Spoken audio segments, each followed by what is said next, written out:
is that if you look at the Virginia ratifying convention, you find something very interesting. James Madison said that if you really want to know what the Constitution means, you look at the ratifying conventions.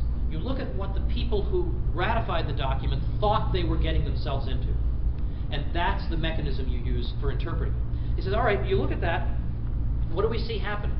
We see skeptics of the Constitution, like Patrick Henry, warning that there were certain open-ended phrases like general welfare that could be exploited by the federal government on behalf of all kinds of crazy powers. And what are we going to do about that? And he was assured, not just by any old person, but by the 5-man commission that was given the task of drafting the instrument of ratification in Virginia, the document by which Virginia would enter the Union. So these are pretty important people. And 2 of them were future attorneys general, Edmund Randolph and George Nicholas. Randolph said, well, state and national. Randolph said, don't worry. This federal government is going to have only the powers expressly delegated to it.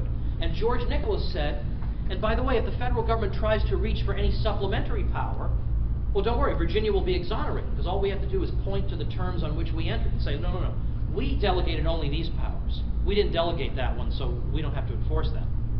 So that's, you know, that's pretty darn close to what Jefferson was saying in 1798. And that's Kevin's point, is that when Jefferson said it in 1798, this was not something that Jefferson just cooked up in his own head. It wasn't that he got drunk, he wrote the Kentucky resolutions, and then the next morning he woke up and said, oh boy, I hope I haven't submitted these yet. This is terrible. No, he's building on an already existing tradition of thought in Virginia. Now this sort of stuff, and then by the way, we get told, forgive me, I know I've talked about this before, but I just can't, it drives me insane. We get told all the time that the other there are 2 things we get told all the time, and I'm afraid I'm going to forget the second, so I'm going to jot it down. First thing we get told all the time is, well, who cares about the Virginia-Kentucky resolutions because the other states didn't approve of the Virginia-Kentucky resolutions. They either were silent about them. All right, well, silence. Well, why silence necessarily opposition? Or they issued statements against them. And it's true. You could read. Massachusetts wrote a blistering counterattack against the Virginia-Kentucky resolutions. But what they don't tell you is why were these states opposed to the Virginia-Kentucky resolutions? Because they supported the legislation that the resolutions were intended to challenge. The resolutions were drafted because of the Alien and Sedition Acts, part of which made it a crime to criticize the President or Congress. Massachusetts said this was a wise and salutary thing that we have this law. We need to crack down on these awful things people are saying about our wise public servants. And so, of course, we can't have Virginia and Kentucky nullifying. Well, that kind of chants a horse of a different color, isn't it, when you hear that? So that's why these states are against Virginia and Kentucky, because they happen to like throwing dissenters in jail. Well, the law professors don't tell us that part. So we have to insert that part of the history for them. And I gave an example in the book of a law professor in Texas who did exactly that. When Deborah Medina mentioned nullification, well, of course, you know, a gatekeeper like Sanford Levinson professor has to come out and say, oh, no, no, no, no. Well, don't forget the other states didn't like the Virginia-Kentucky resolution. Yeah, you know why? Because they liked throwing dissenters in jail. And secondly, what he also left out is that 10 years later, those very states were approving the Virginia-Kentucky resolutions. But he leaves that out too. Is that just an innocent mistake? If it's an innocent mistake, then the guy is not knowledgeable enough to be entitled to an opinion. If it's not an innocent mistake, well, just leave that there. Then it's just sinister. The second thing we hear all the time is, okay, it may be true, as you say, that the states got together and created the Union. 13 original states. They created the Union. They got together and did that. And so since they are the original principles to the Constitutional Compact, they ultimately have to be the judges of constitutionality. Maybe we could accept that, but what about the other 37 states that came later? Didn't the federal government create those states? So how can they claim these rights? Well, the quick answer to that is that the American understanding how a state is created is that not that the federal government creates the states, is that the people create the states. The people gather together in their sovereign capacity and draft a constitution, and in doing so, that establishes the state. then they apply for admission to the Union. In fact, Jefferson said, regarding the controversy over Missouri in 1820, Missouri had drafted a constitution. And Jefferson said to them, if the Congress does not admit you to the Union, then you are an independent state. So your statehood does not depend on the approval of the federal government. It doesn't come from the federal government. So that's the quick answer to that. Now, some of you may have noted, I don't know if any of you read it, but I had an article in something called the Iowa Republican, which is, I think, an online journal for the Iowa GOP. And I was really harsh in this article. And sometimes I get carried away and I look back at it and I say, I need to be nicer. Like, there's a time to really give somebody the what for, and there are other times to be more charitable. This is something I need to work on. Sometimes I don't get the line quite right. But this piece I was just really, not mean like, your mother is a this or that. It wasn't anything like that. But it was really impatient with the guy's errors.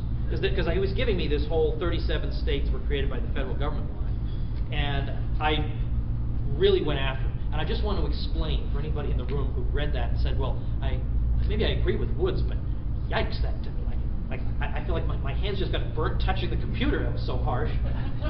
The reason for that is basically as follows. In late June, Ron Paul spoke at the Iowa State GOP convention.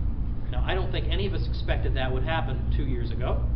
The reason that happened is that a bunch of people got elected to the Iowa State Central Committee, Republican State Central Committee. I think that committee has 17 members. 2 of them are I don't know, it's like the state party chairman or whatever, but 15 are elected. And so now there are 4 Ron Paul people on that committee. So it's not a majority, but 4 people with a few, fellow travelers or sympathizers can do stuff. So they invited Ron Paul to speak at the convention. They also invited me.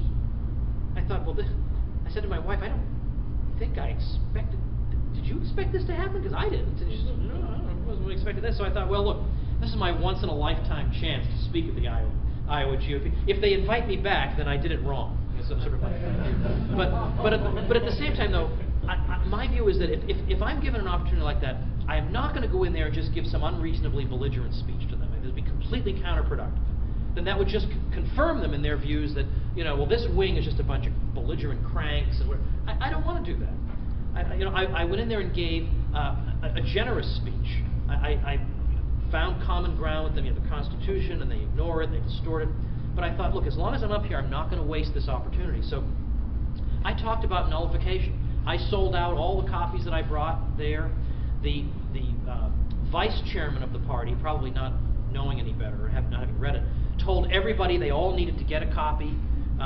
He pointed out the Barry Goldwater Jr. quotation on the back. I mean, I couldn't believe this. And then when I got up to speak, huge ovation, standing ovation, and I thought, I know what's happening.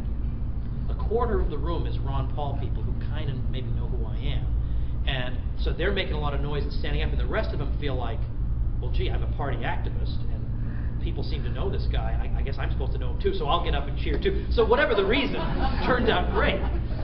But the thing is that, ultimately I talked about, I said, enough is enough. We can sit here and have our nice dinner and clap for some pretty speeches and have nothing change. And if that makes you guys happy, then don't do anything any differently.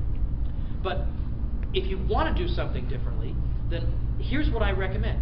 Don't keep doing the same things that have failed for 100 years. Try something different. Try something that Jefferson recommended. That's why I gave the whole thing about state nullification. They went berserk. They loved it. Well, apparently not everybody in the Iowa GOP loved that or loved the Ron Paul appearance.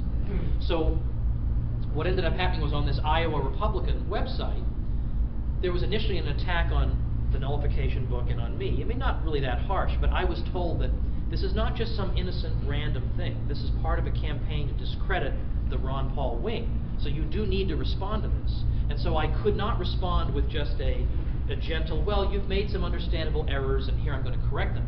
I had to sort of, for political reasons, respond with a, you ignoramus, you're not even entitled to an opinion, don't even try this again, to send the message that we are not going to go away quietly.